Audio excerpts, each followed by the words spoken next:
And we're back to the trilogy. Where we left off is that Larry Sharpe betted his business over his brother. If Francis won, Gary Sharpe would have owned Wong Foo's and any other business he had. Gary Sharpe and Larry Sharpe are two yin yang.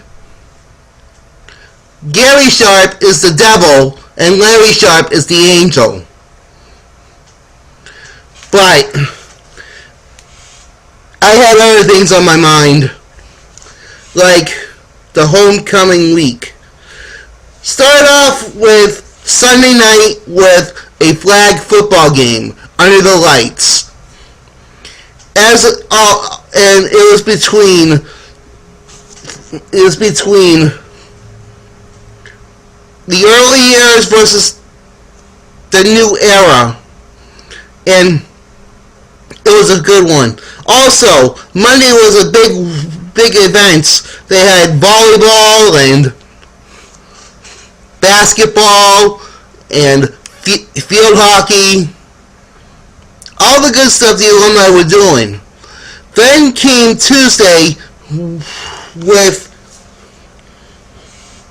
the basketball. They had all the basketball games, girls alumni versus the high school kids, boys alumni versus the high school kids. But also Wrestling Wednesday came along. It featured prodigies like the first female wrestler in Tingsboro High history. We also had all the alumni going against their rivals. And this is what's been going on. This is how the thing's set up.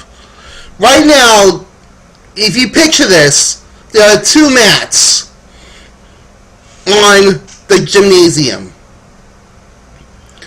There's doing two separate wrestling cards with the alumni and all that. Then after the heavyweight alumni matches ended, the lights started to darken. I knew that I was going to be fighting next. Two large screens were lowered down from the rafters. Music started to play. One showed up with my opponent training. The other was me training. Then the cheerleaders began to strut their stuff, and the crowd was enjoying themselves.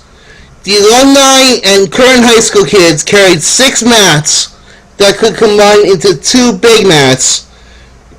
Actually, it would be 2 big mats, but they turned it into 1 big giant mat, making a total of 3 mats. Mats that would be placed around the gym. Every time a mat was placed down, a man in charge of the music would play Thunder and Lightning, and the crowd loved it.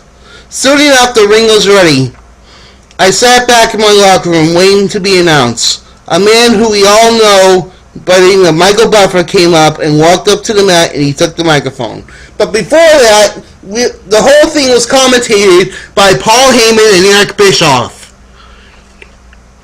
Eric Bischoff and Paul Heyman, and before Michael Buffer announced, the Godfather arrived, Larry Kelleher, the head of the principal's boys, the principal himself, the main principal.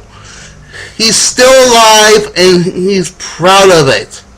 He went to the commentator's booth and he joined in. Now, Michael Buffer came up and walked up to the mat. He took a microphone. He acknowledged the principal and all the Hall of Famers from the past and congratulated the new inductees. After that, he explained to the crowd that the match would be 30 minutes long, which breaks every 7 minutes and 30 seconds, and the person who had the most points would be the victor. He would turn the crowd and ask them, "Are you ready?" and they cheered.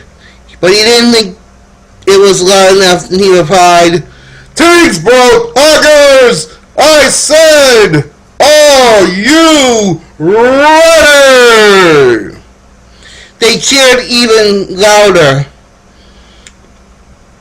And then the all too well-known voice began to sing, "Then, for the thousands of people in attendance, and the millions of fans watching on Comcast Sportsnet, ladies and gentlemen, let's get ready to...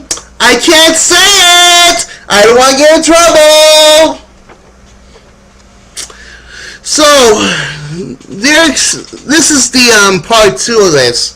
Then, the next part I talk about is the match itself.